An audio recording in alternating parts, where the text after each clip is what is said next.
Welcome to Daily News Updates by the Shipping Tribune. Here we bring to you the latest maritime daily news in a concise short-form video format. Please subscribe for regular updates.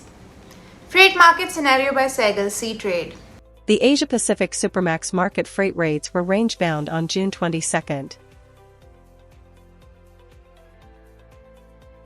The Asia-Pacific Panamax freight rates were lower on June 22, driven by bearish market fundamentals in the region.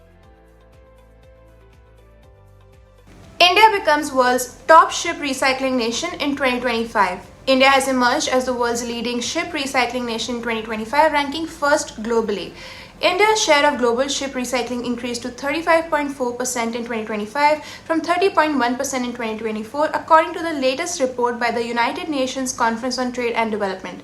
Ship recycling in India rose significantly to 2.99 million gross tons in 2025, up nearly 60% from 1.86 million gross tons in 2024. With this achievement, the target set under Maritime India Vision 2030 to become the world's leading ship recycling nation has been achieved well ahead of schedule. Core sector growth slows to 7-month low of 0.5% in May as coal, oil output contracts. India's 8 core infrastructure sectors recorded a sharp slowdown in production growth to a 7-month low of 0.5% in May 2026, weighed down by declining output in coal, crude oil, refinery products, natural gas, and fertilizers. The growth rate had stood at 1.8% in April 2026 and 1.2% in May 2025, according to government data released on Monday. For the first 2 months of FY27, cumulative growth in the core sectors remained subdued at 1.1%. The latest reading marks the weakest expansion since October 2025, when the index of 8 core industries has contracted by 0.1%.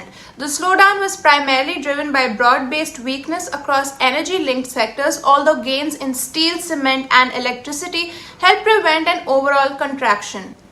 India-bound fertilizer ships cross Hormuz, easing supply concerns. India has received a major boost to its fertilizer supply chain after several cargo vessels carrying critical agricultural inputs successfully crossed the strategically important Strait of Hormuz, easing concerns over shortages triggered by geopolitical tensions in the region.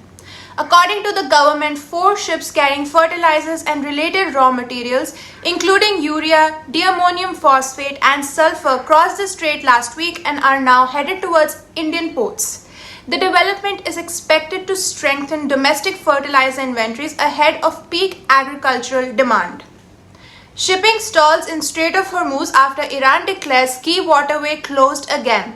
Shipping through the Strait of Hormuz stalled over the weekend, according to the maritime intelligence company Windward, after Iran announced it had again closed the world's most important oil choke point. The update comes even as industry trackers showed Iranian tankers continued to sail through the strait, a narrow waterway that typically handles around 20% of the world's oil traffic. There was a recovery in oil tanker traffic through the strait immediately after the US and Iran signed a 14-point memorandum of understanding last week, but the latest data shows this has already hit a snag. Thank you for watching the video. Please hit the like button if you like the video, leave a comment down below, and subscribe to the Shipping Tribune YouTube channel if you haven't already.